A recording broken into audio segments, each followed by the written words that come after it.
Welcome to Market Matters with Megan and Mom. I'm kind of getting tired of the We had some technical difficulties earlier, so we are re-recording. All right, we're talking myths of real estate. You know, we were talking about the highest bid always winning being a myth, but now let's talk about the myth of cash always winning. So, is that true? When it comes down to an offer, sellers are going to look at the whole thing. And here's the reality. Cash offers have less risk to the sellers because you're not going through a loan process. Yeah.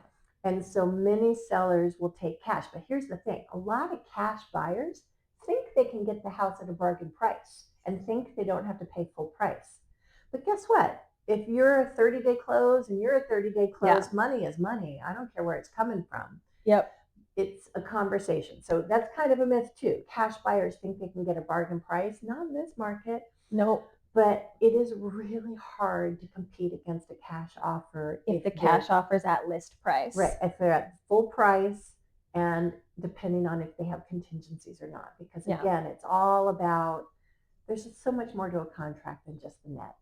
We are saying it's a myth that cash always wins, but I know you did just lose out to a cash offer because part of that myth comes from a cash offer is a strong offer because it eliminates certain risks of deals falling through. And while my buyer's offer was beautiful, it was a VA buyer, and VA has certain requirements. And even though my buyer said up front, we're going to proceed without regard to the appraisal, technically they still have to have one.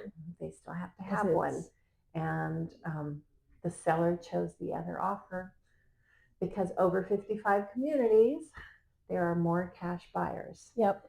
Because they have brokerage accounts and they have houses they've sold and they have a lifetime of equity. Yep. And there tend to be a lot of, they're not investors, they're buying their future house. Yes. And then I think we also talked about on a different episode of Market Matters with Megan and Mom that we've already had that the over 55 has a bigger piece of the wealth pie at the moment. Yes, they do. So they are more likely to have the cash. Yeah. Though I did have a young couple, their grandpa bought them the townhouse. And then they paid grandpa. The became money. The lender. Interesting. That grandpa had the money. He bought the townhouse for the young couple. And then they paid him back. Either bought it from him or he became their lender. So, interesting. All you grandpas out there with money who want to help your grandchildren, which would not be us. No. One day I will be a homeowner, hopefully. One day you will be a homeowner. I have expensive tastes, unfortunately. Yeah. Cheers to Market Matters. Market Matters with Megan and Mom. Okay.